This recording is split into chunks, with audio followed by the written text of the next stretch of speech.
நாயாக பல நாள் வாழ்வதை விட சிங்கமா ஒரு நாள் வாழ்ந்து செத்து போறது எவ்வளவோ மேலு. சாவ பார்த்து எனக்கு பயம் கிடையாது. சாவு எனக்கு அப்படின்னு சொன்ன நம்ம வீர போராளி பழனி பாபா அவர்கள் இறந்த நாள் அப்படின்னு சொல்றத விட, வீரம் விதைக்கப்பட்ட நாள் இன்னைக்கு. அதாவது ஜனவரி 28ஆம் தேதி வீரம் விதைக்கப்பட்ட நாள் அப்படின்னு தான் சொல்லணும்.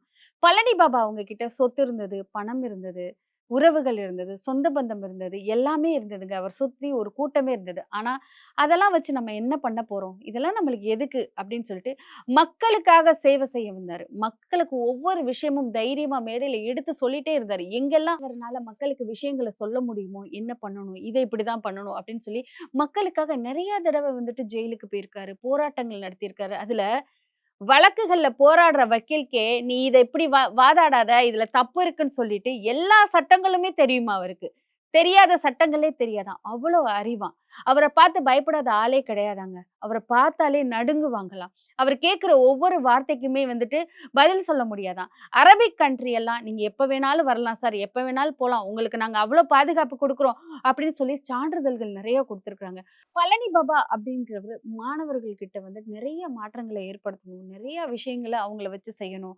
இந்த படத்தில் நடிக்கிறவங்க பின்னாடியோ, சில விஷயங்கள் பின்னாடியோ நீங்க போகாதீங்க.